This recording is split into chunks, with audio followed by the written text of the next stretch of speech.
And it's very relevant because these are learning moments, teachable moments.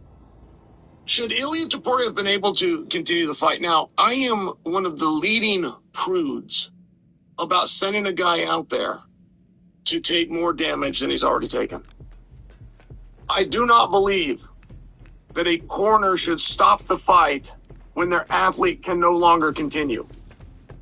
I believe the corner should stop the fight the moment they become aware that their athlete can no longer win. All right, check this out, guys. I want to tell you something. People love to talk about training hard, and they love to talk about recovery. But very few people actually do something about it. I've had my Bear mattress a few months now, and the biggest thing I notice, I fall asleep fast. I stay asleep, and when I wake up, I'm ready. Not rested, I'm ready. There's a difference. And look, if you were like me and you spent years beating your body up, your back and shoulders feel it. Since switching to Bear, I have genuinely noticed less stiffness when I wake up in the morning. And that's because Bear mattresses are built for recovery. They are trusted by people who understand sleep is tied to performance. And Bear keeps on winning awards, too. Best overall in the 2026 Oprah Sleep Awards. And Wire recognized Bear as the best mattress for back pain. And here's another thing I like. They're going to ship it to you right to your door, anywhere in the U.S. for free. You get a 120-day sleep trial and a lifetime warranty. And with the 4th of July right around the corner, this is one of Bear's biggest sales of the year. So if you're debating upgrading your sleep, guys, right now is the time. Thanks to Bear Mattress for sponsoring this video. Go to bearmattress.com/Chael. Use the code Chael. That's going to get you 40% off your Bear mattress. There was a fight many years ago with Shane Carwin, and I mean, it just went from bad to worse, and Shane was just dog tough. He just was not going to give up. And his coach, Coach Whitman, one of the most respected coaches ever, paid respect to his athlete. And Coach Whitman said this was his Rocky moment. And all the fighters knew what he meant. And he meant it as a celebration to his athlete that passed the test of heart and grit. No problem.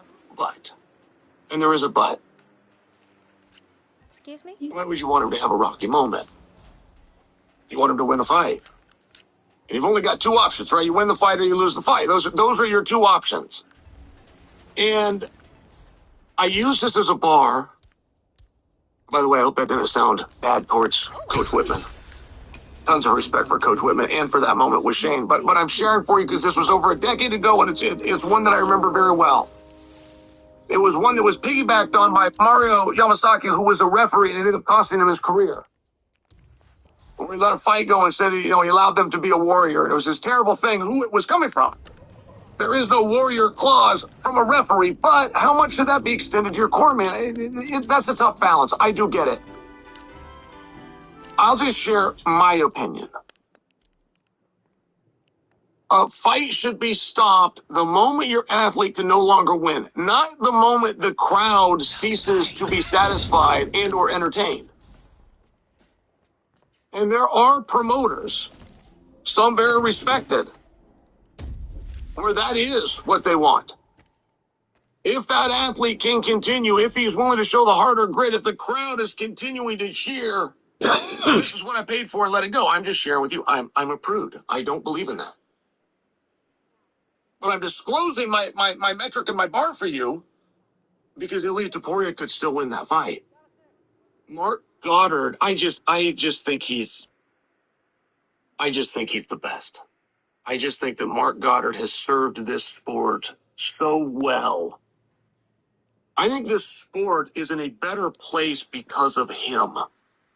Is there a compliment bigger you could give? He wouldn't accept that. If he heard me say, "But Chael, that's not true," but I believe it is. I believe that Mark Goddard has done such a good job. He's the guy people want. When people get in the back and they see Mark Goddard, because they know they're going to be safe. You will not get injured on Mark Goddard's watch. What was that? And this is known. And Ilia Topuria could continue. Now, that doctor also did his job. That doctor was a compassionate person that understood what he was looking at. He's got a great view right there. He took the swelling into consideration. He looked at it purely medically and said, hey, let's get this guy to the back. Let's get some ice. Let's calm this situation down. Let's not escalate. That's a great call. That's what he was there to do. That was a great job by the doctor. But Goddard doesn't just look at it from that perspective. That is a physical perspective where they brought in an expert, a doctor. You then do have a mental and emotional side to it, which is, what are the stakes? Where are we at? Who is this fighter? I can't tell you that doctor has never seen Ilya fight before, but I don't know that he's ever seen Ilya fight before. Goddard is an expert who was assigned the main event because he did understand these types of things, and Ilya wasn't done. Look, that was a tough spot, and his eyes were closed, but there was moments in there. You know, the moment that changed that fight, or the moment that ended that fight for Justin Gaethje, if I was to ask you, I think there would be some different opinions. Those uppercuts definitely did a very good job. That knee to the body to close out the round. These were all a big deal, but you would be misunderstanding. What ended that fight, what brought that fight to conclusion was the final double leg takedown attempt by Ilya. The final attempt where idiots call it a leg dive.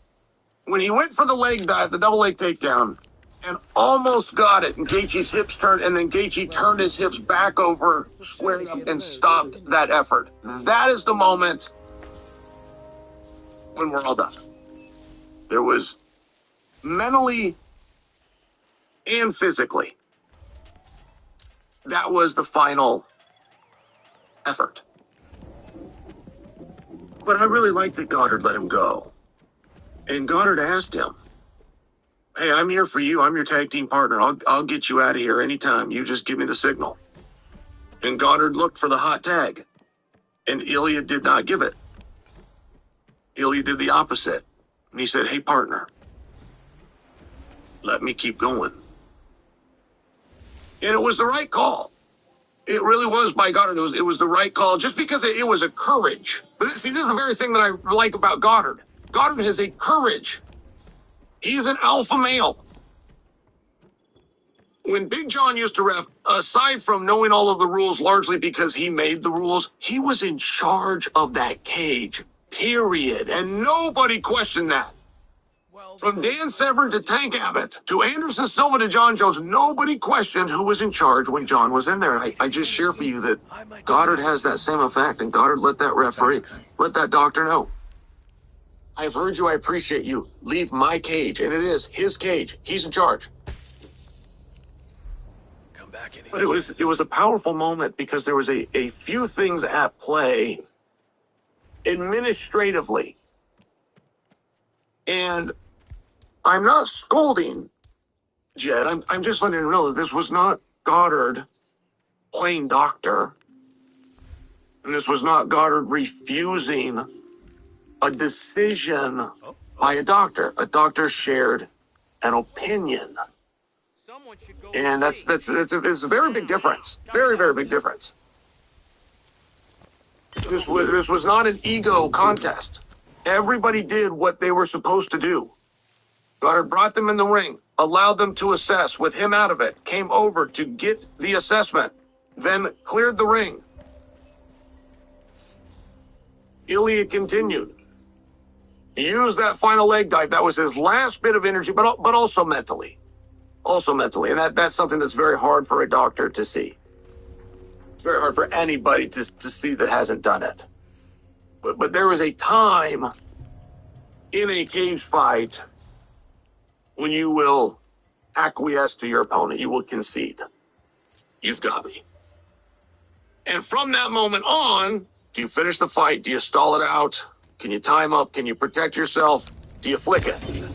There's all sorts of options, but there is a time when you mentally are done.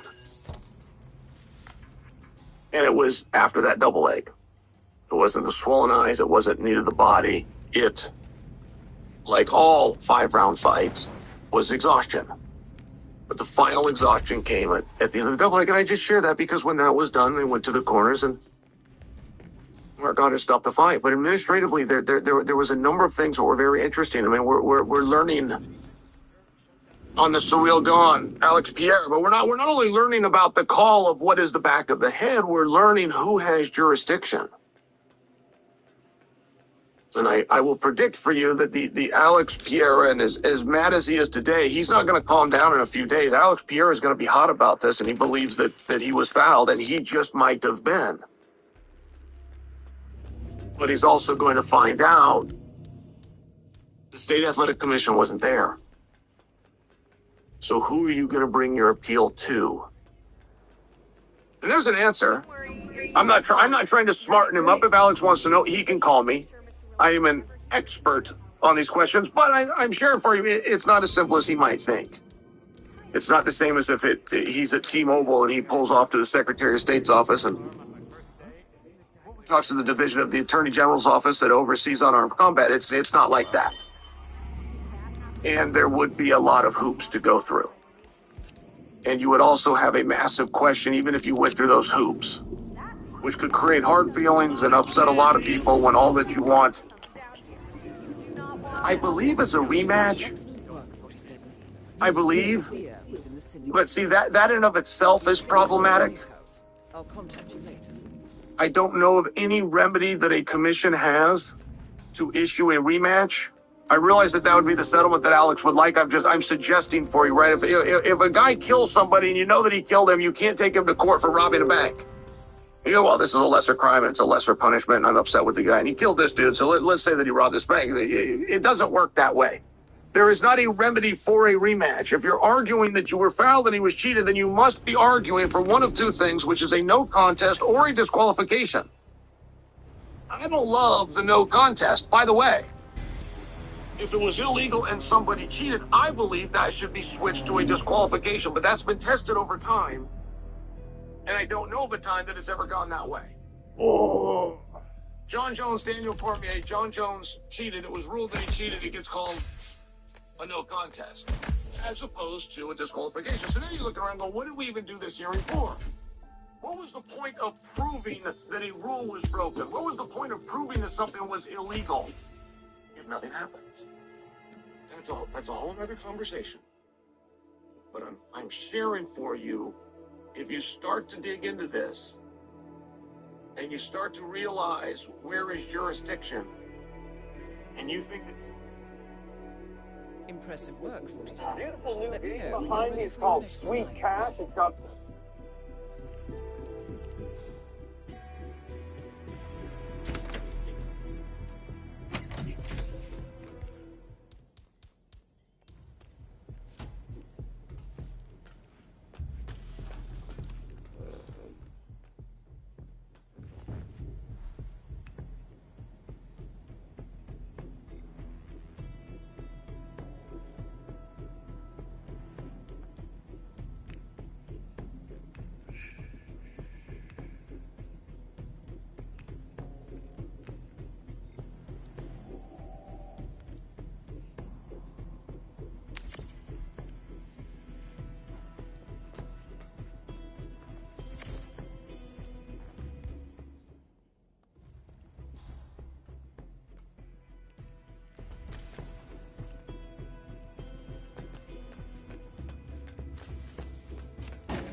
Oh, I didn't get the fucking.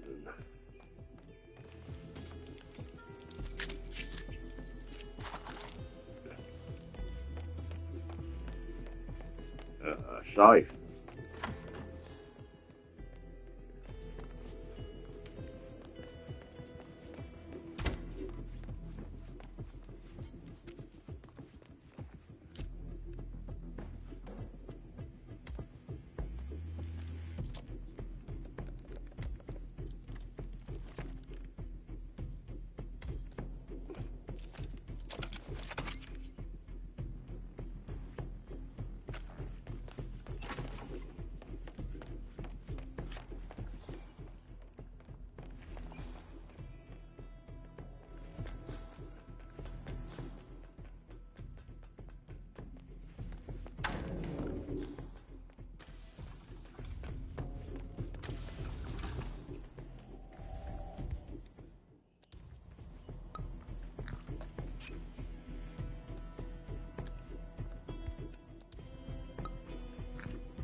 Yeah, that'll be.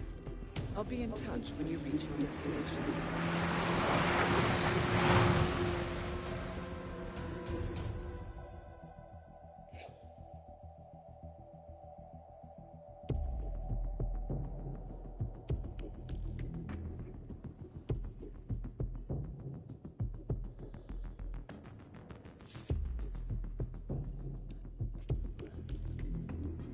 Welcome to Paris. We have intel that the Syndicate is active in the area. However, this is no walk in the park. They are on high alert, so you need to be careful.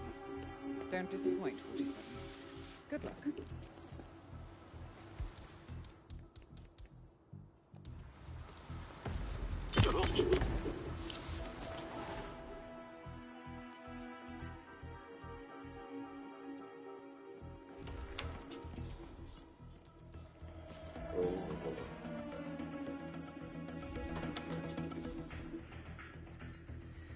Oh yeah, really crappy one.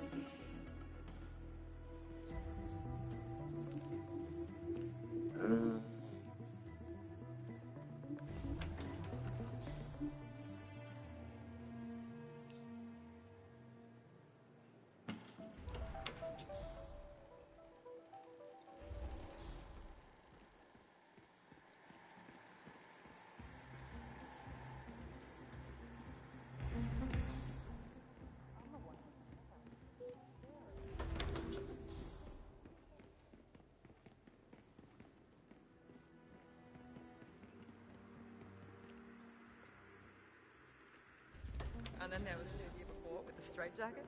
Yeah, I think you'd look good in just about anything.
That's right. Hold on, waiter.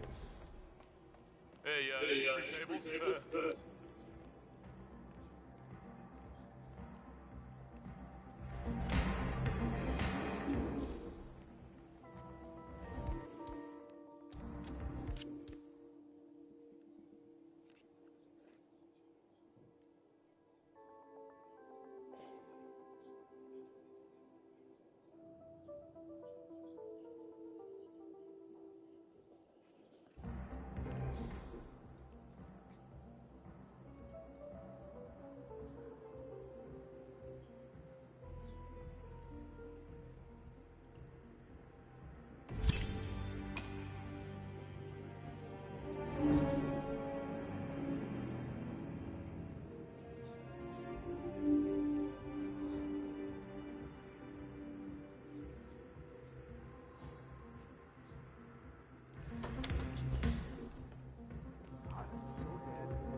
Oh. Oh, figures.